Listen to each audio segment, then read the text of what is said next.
and welcome to Rolling with Reviews. I'm Will, and with me is the Dungeon Decorator herself, Sarah. And today we're doing a review of Dungeon Decorators. Sarah, tell us a little bit about this game. All right, Dungeon Decorators is a tile drafting and tile laying game where players compete to be the most successful decorator through meeting various goals. So Will, why did we get this game? Well, for one, we're friends with the designer, and we actually were involved with the playtest. And during the playtest, we fell in love with the game, so couldn't wait for this thing to come out. It just took us a while to get to it. Yeah, unfortunately, I kept thinking about it, so apologies, Jeff.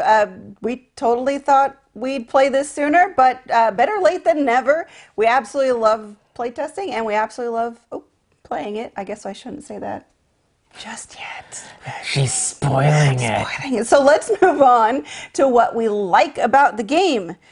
Well, we like the actual gameplay, tile drafting, tile laying. It's very fun and engaging. Yeah, a lot of times, especially for me, because of my vision, any sort of tile laying and creating your own map in Dungeon can be a little tricky, so it has to strike that right balance. Dungeon Decorators does that, where it's not overly complex, but it's complex enough to be interesting play, but not in the way of me mentally understanding what's going on and where everything is. Right. It can't be too overwhelming in terms of what's going where and everything. I know some of the games that I wish we could play involve like putting stuff on top of tiles, and there's some that we can play and some that we can't, depend on how complicated they get. Yeah. But thankfully this one, in terms of the tile aspect and management, it's very straightforward, and the fun part of it is the puzzling out how you meet different goals in putting all these tiles out, because there's so many different ways to score points. Yes. Plus, absolutely love the pacing of this game. Each round is just, well, pick a tile, do a thing, score if you can, and reset for whatever you need to. Like if you need to draw a new card, that's your turn. Same for the other players. End of the round, clear off the board, set up new tiles, you're good to go. Yeah. What you do on your turn is relatively straightforward. I tend to have a little bit of analysis paralysis, so my turns can take a little bit longer, but that's just because there's always a lot of options and you have several goals that you're trying to complete, so it's prioritizing what you want to do, and sometimes that can be a little challenging, but in a good way of challenge, of so many things to figure out. Also, we really like the humorous theme. Each of the Dungeon Decorators has their own personal board that has like their little motto and little, what do you call it, like elevator pitch of like why you choose them, why you would choose them as a decorator for your dungeon over somebody else, and it's very funny. I really appreciate that. Now, I think the last thing is one thing I like, but then it transitions into something you don't like. That's true. So in the game, you have two bags, a blue bag of tiles and a red bag of tiles. You go through the first blue bag, and then you move on to the red bag. And in the red bag are where the in-game triggers are. And you never know when those are going to come up. I like that. I like how sudden that can automatically be. In fact, you can even get into the red bag, and it can be your first draw that ends the game. I'm fine with that. I like that because it has this unexpected variability. I don't know when this game is going to end, so it ramps up some tension in the game, which feels very appropriate to me. But for you... So moving on to things that at least one of us doesn't like, I am not a huge fan of the sudden end, and honestly, it's because I guess I'm kind of greedy. I want to do more. There's always so much to do in this game, and I always have, you always have 4 gold cards, and you're like, I just want to complete one more, or I want to do this one, and I want to do this one, and I need to do one more for the boss. So for me, that sudden end is a little stressful, and then it's disappointing when it happens at the beginning of the round. I think my biggest complaint is, okay, I kind of understand having that variable ending, never knowing exactly when it's going to happen. But what I don't like is we're setting up for a new round and you draw whatever it is, the last one that ends the game, and it ends the game right there. I personally would prefer that one more round, because there's a lot of games that do that. It's like some sort of variable end game trigger, and then you get one more round to try to wrap things up and just do it, squeeze out a few more points. So that's my thing, because if you pull the tile out any other point in the round, you still complete the round. So I guess that's my main issue with it, is that just, okay, we're setting it up. I've got this to do, and I can't do any of it because the game's over. So Well, you also want the game to be longer, I too. do. So that actually kind of leads into my second thing that and these are actually kind of really minor points as much as I'm talking about them. It's because I'm so passionate about it, because I really like this game, and I shouldn't say that because I'm spoiling things, but I don't like the variable game length. I want a more consistent game. So for me, if I were going to tweak things a little bit, right now you put 50 tiles in the blue bag and 50 tiles in the red bag. I would take 10 out of the red bag and put it in the blue bag. So you're going to know you're going to go through 60 tiles for sure. And then you've got that 40 tile variability for the end game. And I don't feel like it's a big change, but it's a big enough change that I think I'd be a little more satisfied. But who knows? Maybe we could try it sometime. We didn't actually, in our tests or our plays up to this video, we didn't think about it. We thought about it more as we were talking about preparing for this video. So I think I would like it more consistent. I think the reason why it's not is because they know that if a tile game lasts too long, it Yeah. can become a massive table hog. That's true. So they found a space for most tables that fit about right, and that's why the balance is 50-50. Of course, we could probably do that, and then the next thing Sarah wants to do is like, hey, you know, there's 20 tiles that we take out at the beginning. What if we throw those in the blue bag? And then it's like this giant 70, 40... Come on, epic Dungeon Decorators. Yeah. Doesn't that sound great? Come on, I'm not the only one here who just wants this epic dungeon with...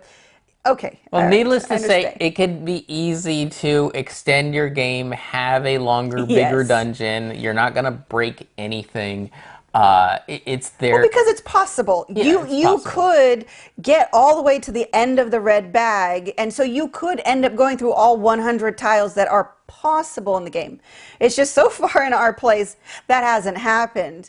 So I think that's why I feel like I want more, because it feels like one game it was like second round into the red bag and it was over. Yeah. And Which was cool but for me. I know. Well, yeah. I still lost. That's true. Yeah. And actually, in the first game we played, I won by a huge mile because we did get farther into the red bag, and I was just so far ahead that, yeah. I think it's the case where you're building these dungeons out for two possible dungeon lords that are going to come and choose one of them. And you never know when they're going to come because you don't know when evil happens. All right, I will accept that thematic explanation as to why it's not my way. Now, speaking of thematics, there might be another solution that would fix what Sarah has a problem with. In the game, you will score cards, and the cards are named different things. The Minion Rumpus Room, the Room of Chamber Shinies. of Shinies. Chamber of Shinies. The, I think, Battering Ram Storage. It's Yeah. just a long tunnel. They're very fun named cards. So one thing I was thinking is at the end of the game, because you are a dungeon decorator, it would be nice for you to take all your cards and essentially show them off as if it was one of those home improvement type Yeah, you give things. a tour of this is what I accomplished. I mean, here's your dungeon. This is the Room of Shinies. This is, and show that off. Yeah. I think that would be really fun. Are your minions getting all out of shape? Well, that's why we incorporated a Minion Rumpus Room. Yes, keep the beefy muscles on your minions. And you just go through each card like that, selling up this whole cheesy dungeon because that fits into all the little joking asides that are in the game itself. Right. From the rules to the backs of the player boards, where you can store some extra tiles. It's all in there already, so just leaning into that. And then you had a suggestion Yeah, for so how to one even improve on that further. Yeah, so one of the things that, I mean, I didn't mind because I won in the games that we played, but in other games, or what will probably happen once Will actually gets as good as me, is it can be discouraging if you see a track of points and you see other people getting farther ahead. So let me explain. Right now is the way the game plays. Every time you score a card, you actually move on a score track. And then when you get to 50, you get a nice little shiny 50-point token. The thing is, none of it needs to be tracked during the game. And in fact, there's a lot of games we played where they purposely don't have you score during the game. You score at the end to obfuscate those points so you can't tell who's ahead. So since when you score all these cards, you keep them right next to you, I would just recommend don't use a score track. I mean, I know it's not fun to not play with some of the components of a game, but if you don't use the score track, You'll still use the score track. Because when it's time to score, you'll pull out the score track, and then that's when you move everything on there to do the math for you. right, because everything that you score is, I don't know how to put it, static. There's no variable scoring at any point. So you can score these cards at the end of the game just with all the other end game scoring components. And that would lead into the let's do a thematic review of every dungeon. And as you're saying, oh, and on your left is the Chamber of Shinies, and just further down you got the Minion Cubicle Farm. Isn't that lovely? They're just romping around in the green grass, blah, blah, blah. And doing taxes. And doing taxes. And so as you go through each room, showing it off, you score the points and you move on the track, and then you do the end game scoring with the bosses and the other variable scoring with the color tiles and things like that.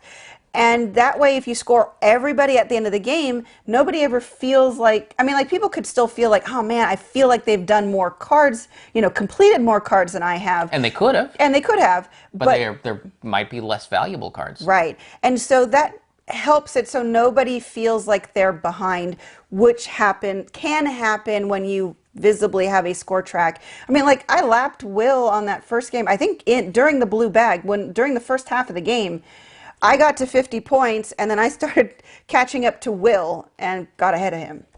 Yeah, it was not right. Not reassuring. But I think that would solve your problem in terms of it suddenly ending, because the way it is now, since we're marking everything, you only have a little bit to look forward to, and that's just the cleanup of how do we do on the bosses. Did we do these color type scoring systems? Stars. Yeah, stars, that sort of stuff. So small cleanup. It's not really going to change a whole lot. However, if you have no idea about anything, that's a lot to look forward to. Yes. And adds in a nice punch to a big surprise ending.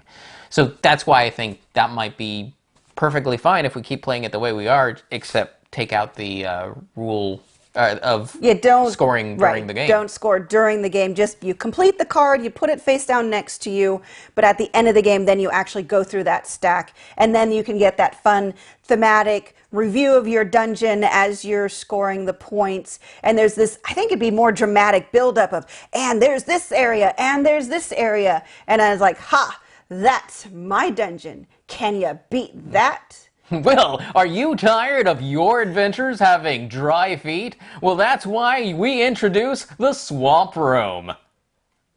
Yeah, exactly. So there you go. There's a few ideas on how, and again, these aren't like necessarily major issues we have with the game. It's just, I think, some way to get more into the fun theme that is there. Yes, more out of the experience that they've initially put in. Yeah. And it's just, I want it full on display, waving its creepy little flag of decorations that are very macabre. I like that. Yeah. All right, then let's move on to our rating of the game. So on Rolling With Review, we each have 1d6 worth of rating to give. We give a number 1 is low, 6 is high, a reason why. Add those two together and see what it rolled for us. Sarah, what did Dungeon Decorator roll for you? Well, I couldn't really keep a lid on how much I like this game. So it's going to be no surprise that I rate it a 5. I love the puzzle of trying to meet all these goals, and I'm always torn. I'm like, okay, this one's worth a lot of points, but if I can get this one in, it'll help lead to this one. So there's always this juggling of you've got 4 cards plus the 2 bosses, and you're trying to get different colors, and you're trying to get a lot of colors, and you're trying to get stars. It's it's engaging, almost overwhelming, can be overwhelming sometimes, and I love the humor. I love the theme of it. And I think the only thing right now that reason why it's not a 6 is for what we just talked about, the sudden end, the variable length of it. But maybe when we, give it a try with the little tweaks of maybe not scoring during the game, those feelings will be better. But this is a game I'll always ask to play, and I will always be happy if somebody wants to play it. For me, it also rolled a 5. Now, the reason why I knocked it down 1 point is actually something we didn't talk about. What's that? The setup. So, I've been making him do the setup, which is why he doesn't like this. right. When it comes to the game, this is fantastic. I like it top to bottom, no questions asked, fine playing it any given time. That said, there are 120 dungeon tiles. Little tiles. Little tiles. For setup, you need to, 1, shuffle them all up. 2, remove 20 of them. 3, separate them into 50 piles and put them into 2 separate bags. Plus, you have to make sure you removed the end game trigger tiles, which there are 3. Yeah, and then those go into the red bag. Mm-hmm. I don't know how many times that I was setting up and then stopping and like, is that really the right number of tiles? And I had to keep recounting them. Yeah. And so it's just that setup issue. And I do recommend setting up for the next time you play the game, so you don't have to go through it when you first open up the box. When you're putting the game away, set it up for the next game. Your future self will thank your past self. Right. That's why it gets marked down a point because like Sarah said, I was responsible for that. All the games we played, and that was the only thing that was bothering me. I like everything else about the game. Although I will have to say I am very glad that they included bags. There's been, not that we play a lot of tile laying games because it's generally not good for Will's vision, but when we play a tile laying game and there are no bags and you're supposed to put all of them face down, mix them up and leave them on the table, I'm so annoyed by that. Or in stacks. Where they can fall over. Yeah, stacks of tiny tiles is not fun. So we've gotten into the habit of buying extra nice bags and then just leaving them in games for being able to just draw out of a bag. So anyways. Yeah, fortunately in this game, that wasn't even an option because as soon as you see a tile, well, it gives you information because one side is the decorations, the other side is actually the various rooms and hallways. So you're always going to know something, so there's nothing to keep hidden in a pile or in a stack. They have to go in a bag. True. That's the part of the design. You have to keep it hidden. But I appreciate the quality of the bags, too, are really nice. And they're big. And you can get your hand in there and everything. So yeah, even if you have a fairly fat hand. Yes. It's very good for drawing stuff out. So, of course, considering I typically set up 90 to 100% of our games, I was very happy to be able to leave this part to him, but I am sad to see that it really dragged the score down for you because of it. Yeah, that's the only reason why, because otherwise this would be a game that I was like, okay, we played, let's play again. Oh yeah, right. That's the only reason why I can't do that, and so there you go. So between the two of us, it scored a 10 out of 12. Pretty good.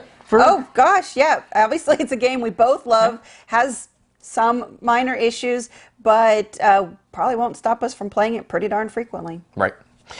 So hopefully any or all of that is helpful to you. If you have any other questions, comments, or concerns, you can reach us at the various social media platforms at Rolling with Two, that's TWO. We're on Twitter, Facebook, Instagram, and on YouTube. Please like and subscribe. And that'll do it for us. And we've been Rolling with Reviews.